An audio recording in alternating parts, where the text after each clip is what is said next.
Acayip edemli vakit. Ma film bir ahiret ko'ranglar.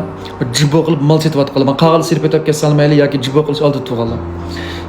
Masalan, meniki shogird, men tarbiyalagan shogirdlarimni endi men haqiqiy tarbiyalayman, bularni tarbiyalab bulab endi masalan, har qaysi shirkatlarda emas, masalan, o'zim mal sotay, ishdan sirtqi jibo mal sotay deganlarga endi bir jonkon lozim bo'ladi, mal chiqarib tushirib berdiganga, hotel o'tirib berdiganga endi va qarab berdiganga degandek. Endi sizlar jibo qilsanglar qanday qilsa, sizlar necha odam bilan jibo qilsa inkaslarni qoldirib qo'yinglar. Evvelsem bu şagirdim 5 tug'nash 15 kuni 20 kungacha tug'an. Mayat som kuniga kiyim kechakdan jibojansida atran jibojalarda o'tirib vaqirab 5-10 mingdan 20-30 mingdan hatto 40-50 minggacha mal setib olgan.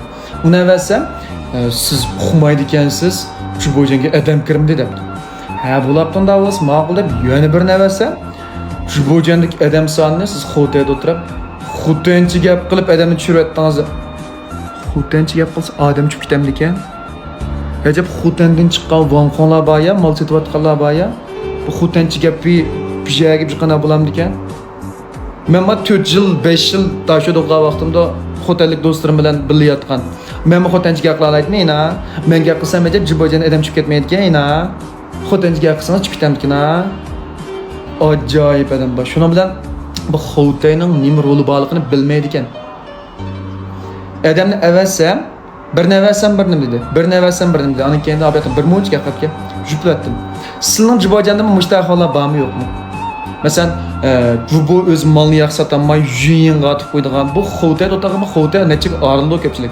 Jongkong, Changkong, Jüyün, Toşo dep arıldı manda. Neçik arıldı. Xotay dep de jigip devağım bilen. U bana fakat Jongkong'la mı kıpırdı? Malını çıkarıp şürpürdü.